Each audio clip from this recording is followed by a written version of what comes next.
저는 김정은을 배신한 군인입니다. 인천공항 화장실 바닥에 쓰러진 아내를 보며 깨달았죠. 우리가 저지른 일이 얼마나 무서운 것인지 말입니다. 북한 인민군 소좌가 탈북하면 어떻게 되는지 아십니까? 공개 처형입니다. 그것도 기관총으로 몸이 형체도 없이 찢겨지는 처형 말입니다. 그런데 저는 지금 한국에 서 있었습니다. 아내와 함께 살아서 도착했죠. 입국 심사대를 통과한 지 정확히 3분 만에 저는 후회했습니다. 여권이랑 QR코드 확인할게요. 스마트폰 켜주세요.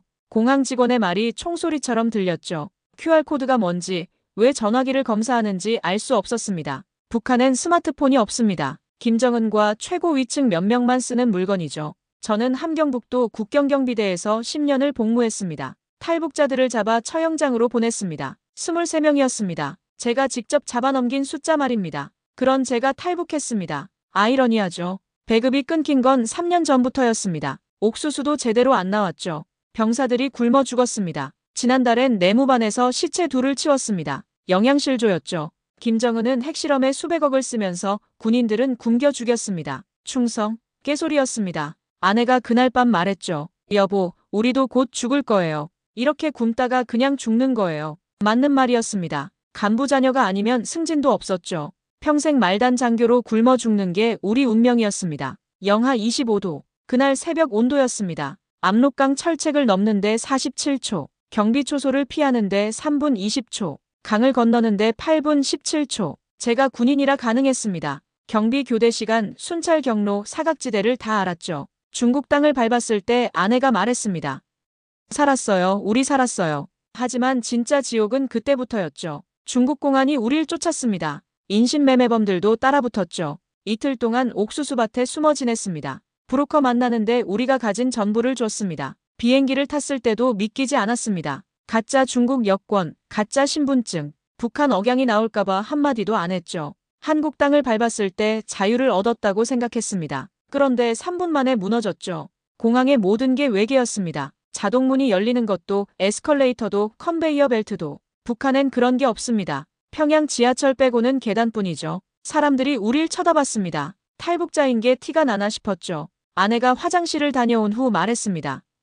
여보, 우리 여기서 못 살아요. 아무것도 모르잖아요. 북한에선 모든 게 명령이었습니다. 몇 시에 기상, 몇 시에 취침, 뭘 먹고 어디로 가라. 그런데 한국에선 모든 걸 스스로 정해야 했습니다. 선택의 자유. 그게 제일 무서웠죠. 정착지원센터로 가는 차에서 전 계속 뒤를 돌아봤습니다. 보위부가 쫓아올 것 같았죠. 하지만 진짜 충격은 다음 날 기다리고 있었습니다. 우리를 탈출시킨 사람이 누군지 알게 됐죠. 하나원 상담실에 들어섰을 때 불길한 예감이 들었습니다. 상담관의 표정이 심상치 않았죠. 서류를 넘기다가 멈췄습니다. 그리고 우리를 번갈아 봤습니다. 두 분이 탈북한 날 함경북도 국경경비대에서 무슨 일이 있었는지 아십니까? 심장이 멎는 줄 알았습니다. 발각됐구나. 추적팀이 왔구나.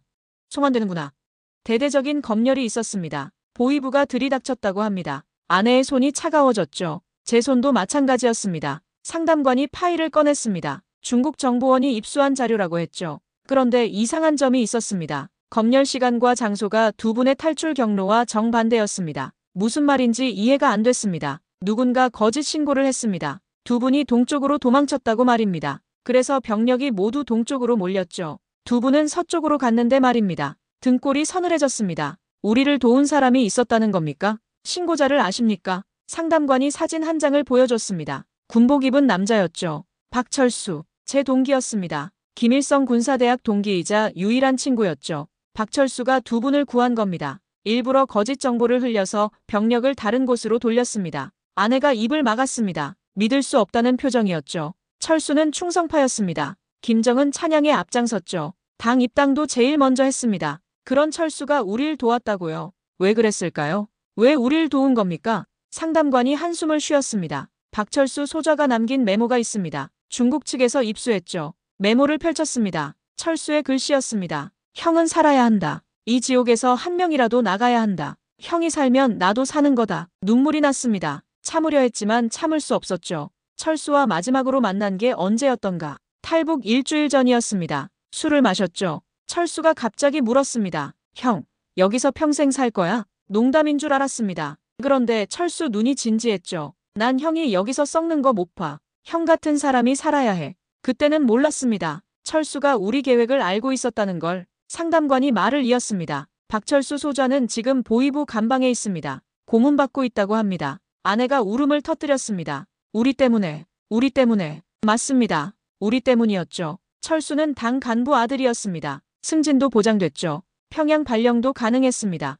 그런데 우릴 위해 모든 걸 버렸습니다. 박철수가 얼마나 버틸지 모릅니다. 자백하면 처형입니다. 알고 있었습니다. 반역자를 도운 죄, 사형이죠. 그것도 공개 처형입니다. 광장에 주민들 모아놓고 기관총으로 쏴 죽입니다. 김정은이 좋아하는 방식이죠. 제가 물었습니다. 가족은요? 철수 가족은 어떻게 됐습니까? 정치범수용소로 끌려갔습니다. 부모, 형제 모두요. 숨이 막혔습니다. 북한의 연좌제. 반역자 가족은 3대가 멸족됩니다. 갓난아기도 예외가 없죠. 철수네 막내가 올해 6살이었습니다. 그 아이도 수용소에 갔다는 겁니다. 우리가 살아서 뭐합니까? 차라리 죽는 게. 아내 말을 막았습니다. 철수가 원한 게 그거라고 생각해? 우리가 죽길 바랐을까? 철수 메모를 다시 봤습니다. 형이 살면 나도 사는 거다. 철수는 알고 있었죠. 자기는 못 나간다는 걸. 대신 우리라도 자유를 찾길 바랐습니다. 상담관이 조용히 말했습니다. 두 분이 잘 사는 게 박철수를 위한 길입니다. 그 말이 비수처럼 박혔습니다. 우리는 자유를 얻었습니다. 하지만 그 대가는 너무 컸죠. 철수가 지금 고문받고 있습니다. 살가죽이 벗겨지고 손톱이 뽑히고 있겠죠. 그래도 버틸 겁니다. 우리가 잡힐 때까지는 버틸 거예요. 밤마다 철수 생각이 납니다. 꿈에도 나타나죠. 형, 잘 살아. 나 대신 잘 살아. 그 목소리가 귓가에 맴돕니다. 정착금을 받았을 때 결심했습니다. 철수 목까지 살겠다고. 이 자유를 헛되이 하지 않겠다고. 하지만 죄책감은 사라지지 않습니다. 평생 안고 가야 할 짐이겠죠. 저는 하나원에서 북한의 진실을 알게 됐습니다. 김정은이 우리에게 숨긴 모든 것들 말입니다. 처음 인터넷을 켰을 때 손이 떨렸죠. 구글에 김정은을 검색했습니다. 스위스 유학 한 달 술값 1억 원.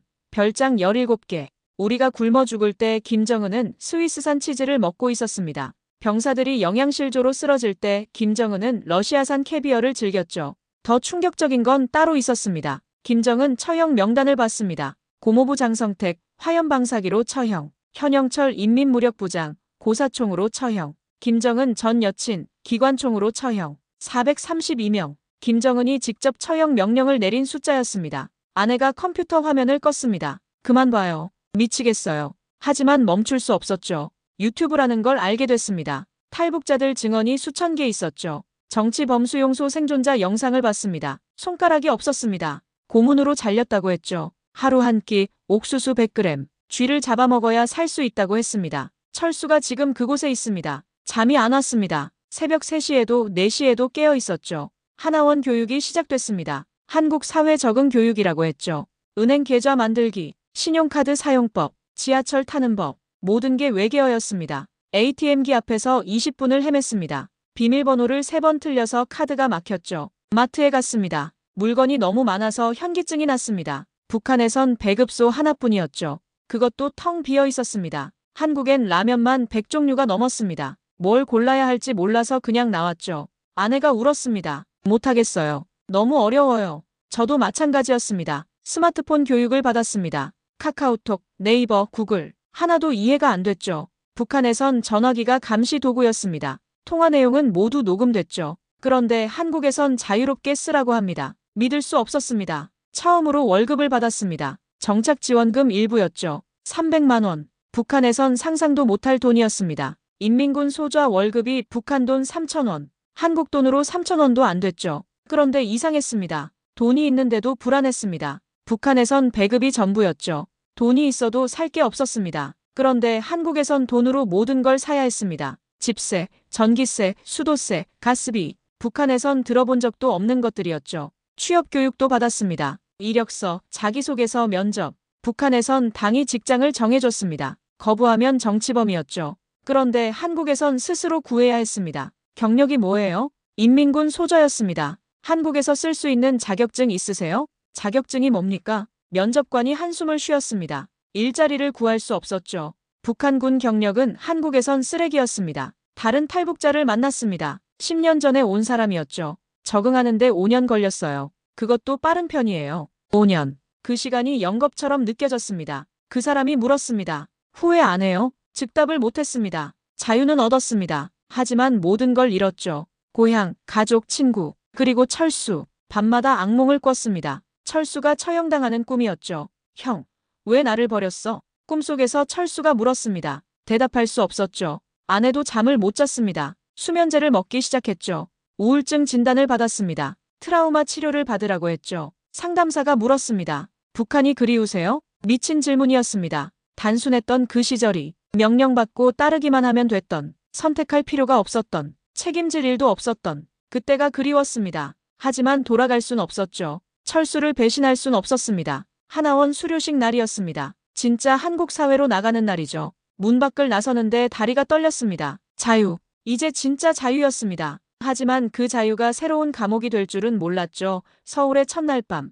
저는 고시원 1.5평방에서 울었습니다. 창문도 없는 관 같은 방이었죠. 북한 감옥보다 좁았습니다. 보이부 독방이 2평이었으니까요. 자유의 나라에서 사는 방이 독방보다 좁다니 아이러니했습니다. 월세 35만 원, 보증금 50만 원, 정착금의 3분의 1이 단번에 날아갔죠. 옆방에서 기침 소리가 들렸습니다. 벽이 얇아서 숨소리까지 들렸죠. 새벽 3시, 누군가 복도에서 라면을 끓였습니다. 냄새가 방까지 들어왔죠. 배가 고팠지만 나갈 용기가 없었습니다. 아내는 여성 전용 고시원에 있었습니다. 따로 사는 게 처음이었죠. 첫 직장을 구했습니다. 건설 현장 일용직이었죠. 야, 조선족이야? 현장 반장이 물었습니다. 아닙니다. 한국 사람입니다. 말투가 이상한데? 어디서 왔어? 탈북자라고 말할 수 없었습니다. 차별받을 게 뻔했죠. 하루 일당 12만 원. 북한에선 1년 월급이었습니다. 그런데 막상 받으니 적었습니다. 고시원비, 식비, 교통비 빼면 남는 게 없었죠. 일하다가 쓰러졌습니다. 영양실조 후유증이었죠. 북한에서 10년간 제대로 못 먹은 결과였습니다. 병원비 23만 원. 이틀 일당이 날아갔습니다. 아내도 일을 구했습니다. 식당 설거지였죠. 최저시급. 하루 10시간 서 있었습니다. 다리가 퉁퉁 부었죠. 사장이 소리쳤습니다. 그것도 일이라고 해? 북한에서 왔어? 정확히 맞췄습니다. 아내는 그날 그만뒀죠. 두 번째 직장도 일주일 만에 그만뒀습니다. 세 번째는 사흘이었죠. 한국 사람들이 무서워요. 아내가 말했습니다. 너무 빨라요. 너무 차가워요. 맞는 말이었습니다. 북한에선 느렸습니다. 서두를 이유가 없었죠. 어차피 배급은 똑같았으니까요. 한국은 전쟁터였습니다. 모두가 뛰고 있었죠. 한 발 늦으면 도태됐습니다. 탈북 브로커한테 연락이 왔습니다. 북한 소식 들었어요? 심장이 멎는 줄 알았습니다. 박철수 공개 재판이 있었어요. 철수가 살아있다. 다행이면서도 끔찍했습니다. 반역죄로 사형 선고받았어요. 집행은 아직이래요. 왜 안 죽이는 걸까? 김정은 스타일이 아니었습니다. 당신들 잡으려고 살려둔 거예요. 미끼로 쓰려는 거죠. 철수를 고문하면서 우리 행방을 캐고 있다는 겁니다. 그날 밤 아내와 만났습니다. 고시원은 남녀 출입이 금지라 밖에서 만났죠. 편의점 앞 플라스틱 의자에 앉았습니다. 김밥 하나를 나눠 먹었죠. 철수 때문에 우리가 사는 거예요. 아내가 말했습니다. 우리도 철수처럼 살아야 해요. 누군가를 구하는 삶. 하지만 우리도 못 구하고 있었습니다. 한국 생활 6개월. 저축은 지로였습니다. 정착금은 바닥났죠. 월급은 생활비로 다 나갔습니다. 신용카드를 만들었습니다. 마법 같았죠. 돈이 없어도 살 수 있었습니다. 한도 300만 원. 2달 만에 다 썼습니다. 연체가 시작됐죠. 독촉 전화가 왔습니다. 빚 갚으세요. 안 그럼 신용불량자 됩니다. 신용불량자가 뭔지도 몰랐습니다. 그때 깨달았죠. 자본주의도 감옥이라는 걸. 북한은 몸이 갇혔습니다. 한국은 돈이 가뒀죠. 탈북자 모임에 나갔습니다. 선배들이 조언했죠. 돈 모으려 하지 마. 불가능해. 그냥 살아있는 것에 만족해. 기대치를 낮춰. 절망적이었습니다. 그런데 한 사람이 말했습니다. 나도 처음엔 그랬어. 지금은 괜찮아. 택시 기사가 된 사람이었습니다. 10년 걸렸다고 했죠. 포기하지 마. 철수 같은 사람 위해서라도. 모두가 철수를 알고 있었습니다. 탈북자를 구한 영웅이라고 했죠. 부끄러웠습니다. 우리 때문에 죽어가는 사람이 영웅이라니. 그날 결심했습니다. 제대로 살아야겠다고. 공부를 시작했습니다. 한국사 자격증부터 도전했죠. 김일성이 한국전쟁을 일으켰다는 걸 처음 알았습니다. 북한에선 미국이 침략했다고 배웠죠. 충격의 연속이었습니다. 평생 속고 산 겁니다. 아내도 바뀌었습니다. 요양보호사 공부를 시작했죠. 할머니들 돌보고 싶어요. 북한 어머니 생각나서. 아내 어머니는 굶어 죽었습니다. 5년 전 고난의 행군 때였죠. 시험에 떨어졌습니다. 한국어가 문제였죠. 북한 말투가 안 고쳐졌습니다. 다시 도전했습니다. 또 떨어졌죠. 세 번째 합격했습니다. 합격증을 받고 울었습니다. 철수야, 우리 해냈어. 아내가 중얼거렸죠.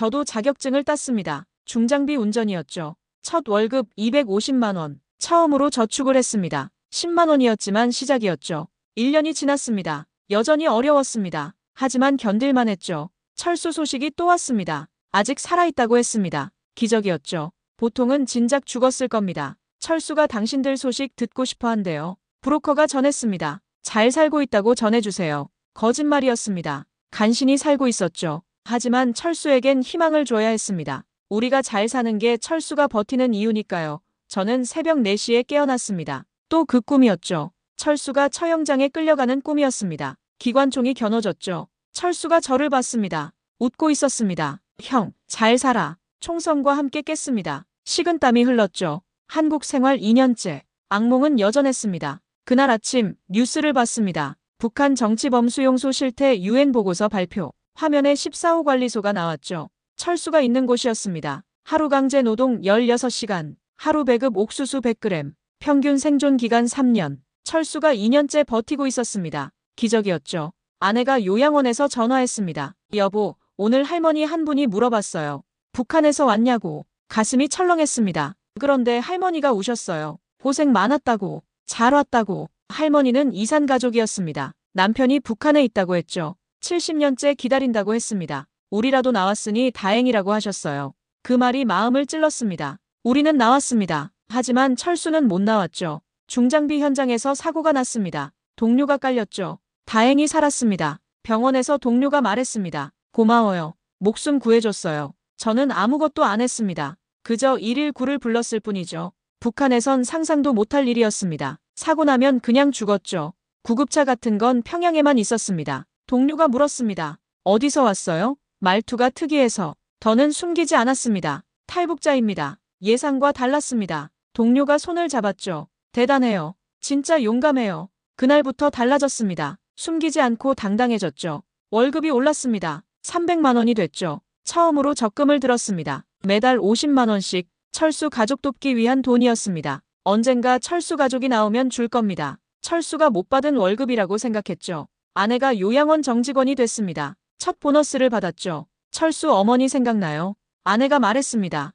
따뜻한 분이었죠. 철수 어머니는 우리를 친자식처럼 대했습니다. 명절마다 음식을 나눠줬죠. 지금은 수용소에 있습니다. 살아있을지 모르겠습니다. 탈북자 단체에서 연락이 왔습니다. 증언 좀 해주세요. 유엔 인권위원회에서요. 망설였습니다. 얼굴이 공개되면 북한이 알게 됩니다. 하지만 해야 했죠. 철수를 위해서라도. 제네바에 갔습니다. 난생 처음 유럽이었죠. 증언대에 섰습니다. 100명이 넘는 외국인이 절 봤습니다. 저는 김정은 체제의 증인입니다. 떨렸지만 말했습니다. 북한군 실상을 증언했죠. 굶어 죽는 병사들, 공개 처형 현장, 철수 이야기도 했습니다. 통역이 울었습니다. 청중도 울었죠. 한 기자가 물었습니다. 후회 안 하십니까?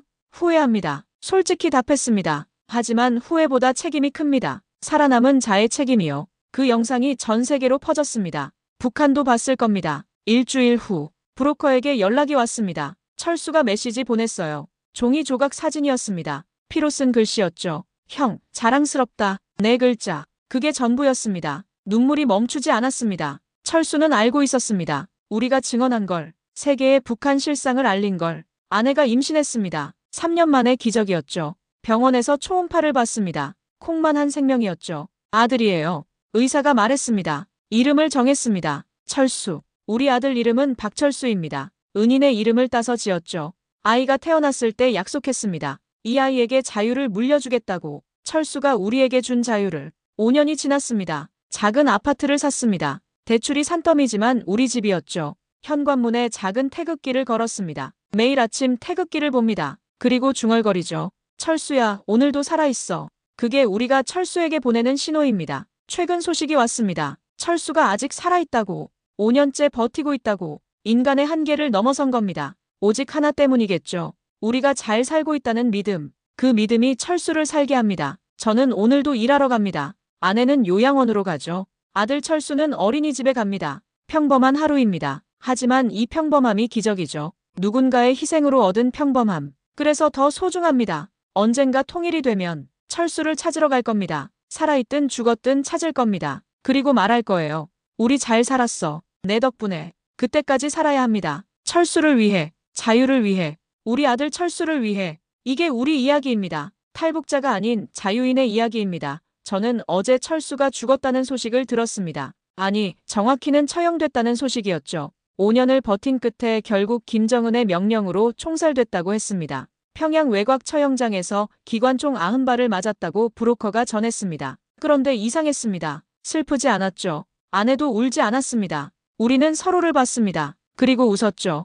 미친 거 아닙니다. 우리는 진실을 알고 있었으니까요. 3일 전이었습니다. 중국 브로커에게 다른 연락이 왔었죠. 철수가 죽은 척하기로 했대요. 북한 보위부 내부 협조자의 정보였습니다. 철수를 5년간 고문했던 보위부 요원이 회의를 느꼈다고 했죠. 인간이 어떻게 5년을 버티는지 이해할 수 없었다고 합니다. 그 요원이 제안했답니다. 죽은 걸로 하고 다른 수용소로 보내자. 철수는 이제 다른 사람이 됐습니다. 이름도 신분도 바뀌었죠. 18호 관리소 무명수 7845번이 됐습니다. 왜 그랬을까요? 보위부 요원조차 감동받았기 때문이었습니다. 철수가 5년 동안 한 말은 하나였답니다. 형이 잘 살고 있으면 됐습니다. 고문을 받으면서도, 손톱이 뽑히면서도, 전기 고문을 당하면서도 그 말만 반복했다고 합니다. 보위부 요원이 물었답니다. 왜 배신자를 위해 죽어가냐? 철수가 대답했죠. 배신자가 아닙니다. 자유인입니다. 그 말에 보위부 요원도 흔들렸다고 합니다. 북한 체제가 무너지고 있습니다.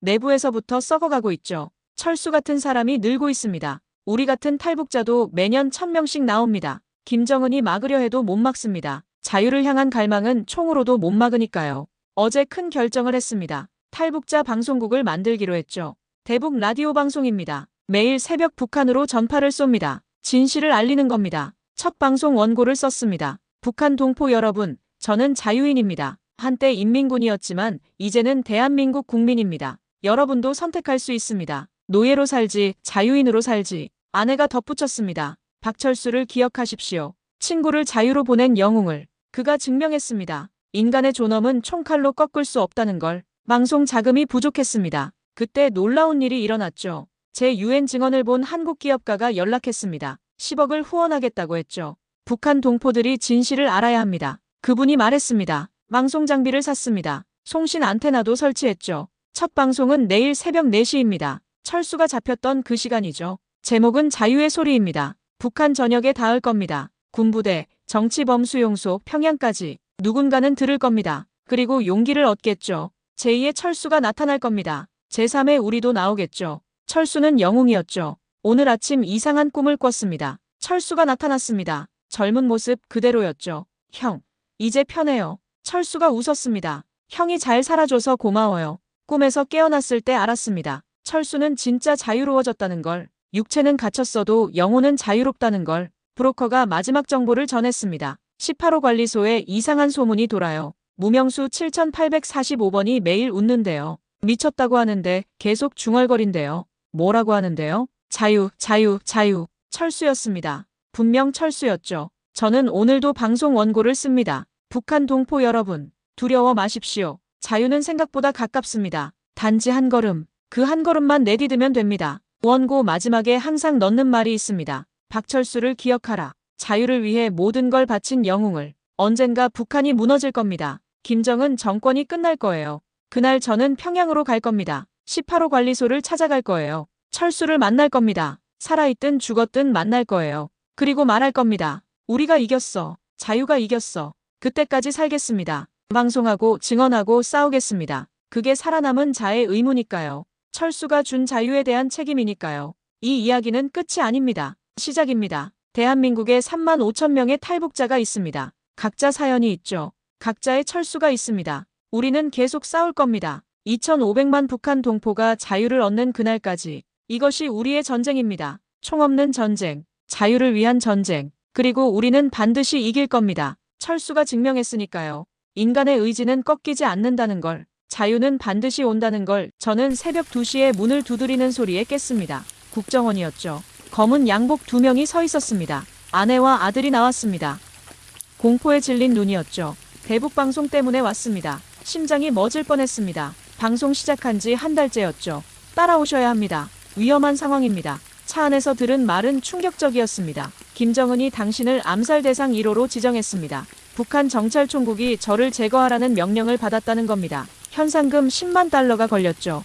더 충격적인 건 따로 있었습니다. 암살조가 이미 한국에 침투했습니다. 3명이 위조 중국 여권으로 들어왔답니다. 1명은 잡았는데 2명은 행방불명이었죠. 안전가옥으로 가셔야 합니다. 거부했습니다. 방송을 멈출 수 없었죠. 죽어도 방송은 계속합니다. 국정원 요원이 한숨을 쉬었습니다. 그날부터 경호를 받았습니다. 24시간 감시였죠. 화장실 갈 때도 따라왔습니다. 아들 철수가 학교 가는 것도 위험했습니다. 홈스쿨링을 시작했죠. 방송은 계속했습니다. 청취율이 올라갔죠. 북한 내부 정보가 들어왔습니다. 군부대에서 몰래 듣는다고 했습니다. 정치범수용소에서도 들린다고 했죠.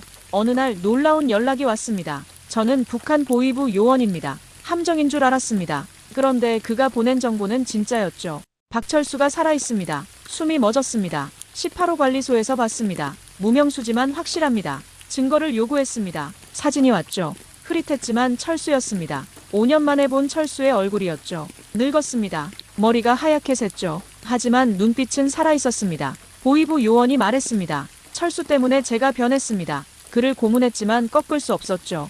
인간이 저렇게 강할 수 있다는 걸 처음 알았습니다. 그가 제안했습니다. 철수를 빼내고 싶습니다. 도와주세요. 미친 계획이었습니다. 하지만 불가능하지 않았죠. 작전명 철수 구출. 준비에 6개월이 걸렸습니다. 자금이 필요했습니다. 방송으로 모금했죠. 박철수를 구하자. 하루 만에 10억이 모였습니다. 탈북자들이 십시일반 보냈죠. 한국 정부는 모른 척했습니다. 공식적으론 불가능한 작전이었으니까요. 그런데 암살조가 먼저 움직였습니다. 방송국 근처 카페였습니다. 커피를 마시는데 이상한 낌새가 들었죠. 옆 테이블 남자가 계속 쳐다봤습니다. 북한 억양이 살짝 들렸죠. 화장실에 간척하고 도망쳤습니다. 뒷문으로 나가는 순간 총소리가 들렸죠. 유리창이 깨졌습니다. 소음기단 권총이었죠. 경호원이 달려왔습니다. 암살조 1명을 잡았죠. 그가 실토했습니다. 김정은 직접 명령입니다. 방송하는 놈 머리를 가져오라고 했습니다. 충격적인 사실이 더 있었습니다. 당신 가족도 타겟입니다. 아내와 아들까지 제거 대상이었습니다. 김정은 스타일이었죠. 씨를 말리는 겁니다. 그날 밤 가족 회의를 했습니다. 미국으로 가자. 아내가 말했습니다. 살아야 해요. 아들을 위해서라도. 맞는 말이었습니다. 하지만 갈 수 없었죠. 철수를 두고 못 갑니다. 구출 작전이 한 달 앞이었습니다. 지금 포기할 순 없었죠. 아내가 결단했습니다. 그럼 끝까지 싸워요. 같이. 우리는 방송을 늘렸습니다. 하루 2번에서 4번으로. 내용도 바꿨습니다. 김정은 개인을 겨냥했죠. 김정은 들어라. 너는 인민의 적이다. 너의 시대는 끝났다. 자극적이었습니다. 하지만 효과가 있었죠. 북한 내부에서 반응이 왔습니다. 낙서가 늘었답니다. 김정은 타도. 자유조선. 평양에서도 발견됐다고 했습니다. 김정은이 발광했다는 소식이 들렸죠. 그 방송놈을 당장 죽여. 암살 현상금이 50만 달러로 올랐습니다. 하지만 우리는 멈추지 않았습니다. 오히려 더 세게 나갔죠. 북한 인민이여 일어나라. 총을 김정은에게 돌려라. 자유는 스스로 쟁취하는 것이다. 그리고 폭탄 발언을 했습니다. 김정은은 가짜다. 진짜 김정은은 2020년에 죽었다. 지금 것은 대역이다. 증거는 없었습니다. 하지만 북한이 흔들렸죠. 소문이 퍼졌습니다. 김정은이 가짜래. 그래서 요즘 이상했구나. 북한 정권이 반박 방송을 했습니다. 그게 오히려 의심을 키웠죠. 믿는 사람이 늘었습니다. 가짜 김정은 소문이 평양을 뒤덮었죠. 그때 연락이 왔습니다. 작전 개시합니다. 철수 구출 작전이 시작됐습니다. 새벽 3시 전화가 울렸습니다. 작전 실패입니다. 무릎에 힘이 풀렸죠. 아내가 쓰러질 뻔했습니다. 철수가 없습니다. 어제 이송됐다고 합니다. 김정은이 눈치챘던 겁니다. 우리 계획이 샜죠. 내부 협조자인 보위부 요원이 잡혔습니다. 고문 끝에 실토했다고 했죠. 철수는 평양으로 갔습니다. 국가보위부 지하 감옥입니다. 최악의 장소였습니다. 김정은 집무실 바로 아래였죠. 구출은 불가능했습니다. 철수는 끝났다고 생각했습니다. 그런데 48시간 후 믿을 수 없는 일이 일어났습니다. 북한 중앙TV가 특별 방송을 했죠. 반역자 박철수 공개 처형. 화면에 철수가 나왔습니다. 평양 김일성 광장이었죠. 10만 명이 모였습니다. 처형을 구경하러 온 사람들이었죠. 철수는 기둥에 묶였습니다. 입에 재갈이 물렸죠. 사형 집행관이 마이크를 잡았습니다. 반역자 박철수는 조국을 배신했다. 그때였습니다. 철수가 재갈을 뱉어냈습니다. 어떻게 했는지 모르겠지만 성공했죠. 그리고 외쳤습니다. 자유조선 만세. 10만 명이 얼어붙었습니다. 김정은의 얼굴이 화면에 잡혔죠. 경악한 표정이었습니다. 철수가 계속 외쳤습니다. 김정은은 가짜다. 인민은 속고 있다. 마이크가 켜져 있었습니다. 10만 명이 다 들었죠. 경호원들이 달려들었습니다. 철수를 개머리판으로 때렸죠. 하지만 철수는 멈추지 않았습니다. 나는 자유인이다. 노예가 아니다. 총성이 울렸습니다. 한 발이 아니었죠. AK-47 자동소총이었습니다. 30발이 철수 몸을 관통했죠. 하지만 이상한 일이 일어났습니다. 군중 속에서 누군가 외쳤습니다. 자유! 또 다른 목소리가 들렸죠. 자유조선! 삽시간에 퍼졌습니다. 수백 명이 외치기 시작했죠. 타도 김정은! 자유만세! 보위부가 발포했습니다. 군중에게 총을 쐈죠. 수십 명이 쓰러졌습니다. 하지만 함성은 멈추지 않았죠. 생방송이 끊겼습니다. 화면이 까맣게 변했죠. 30분 후 다시 방송이 나왔습니다. 아나운서가 떨면서 읽었죠. 반영명 폭동이 진압됐습니다. 거짓말이었습니다. 중국 소식통이 전했습니다. 평양의 계엄령이 떨어졌다고, 시민 2,000명이 체포됐다고. 하지만 불길은 번졌습니다. 함흥에서 시위가 일어났습니다. 청진에서도 봉기했죠. 원산에서는 군부대가 합류했습니다. 박철수를 기억하라. 그게 구호가 됐습니다. 김정은 정권이 흔들렸습니다. 처음으로 진짜 위기였죠. 저는 그날 밤 20시간 연속 방송했습니다. 북한 인민이여, 철수가 길을 열었다. 이제 따라가자. 자유를 향해 진격하자. 한국 정부가 비상회의를 열었습니다. 통일이 갑자기 올 수도 있었죠. 미국도 움직였습니다. 중국도 대응팀을 꾸렸죠. 그런데 김정은이 반격했습니다. 핵미사일 발사 위협을 했죠. 반란 세력을 돕는 나라는 핵 공격한다. 세계가 얼어붙었습니다. 한국 정부가 저를 불렀습니다. 방송 중단하세요. 전쟁 날 수 있습니다. 거부했습니다. 철수가 목숨 바쳤습니다. 지금 멈추면 개죽음이 됩니다. 그날 밤 아들 철수가 물었습니다. 아빠, 삼촌 죽었어요? 삼촌이라고 가르쳤었죠. 은인 철수를. 응, 하늘 날아갔어. 왜 죽었어요? 우리가 자유롭게 살도록. 아들이 조용히 말했습니다. 나도 커서 삼촌처럼 될래요. 눈물이 났습니다. 그때 긴급 뉴스가 떴습니다. 북한군 세계 사단 반란. 믿을 수 없었습니다. 정규군이 봉기한 겁니다. 평양 진격을 시작했다고 했습니다. 김정은 정권 붕괴가 초읽기에 들어갔죠. 전화가 울렸습니다. 모르는 번호였죠. 나는 조선인민군 대좌다. 북한군 장교였습니다. 박철수 동지 덕분에 깨달았다. 우리가 노예였다는 걸. 이제 싸울 것이다. 감사하다. 남조선 동포. 전화가 끊겼습니다. 북한이 무너지고 있었습니다. 70년 독재가 끝나고 있었죠. 철수가 해냈습니다. 죽음으로 혁명을 일으킨 겁니다. 저는 마이크를 잡았습니다. 마지막일지도 모르는 방송이었죠.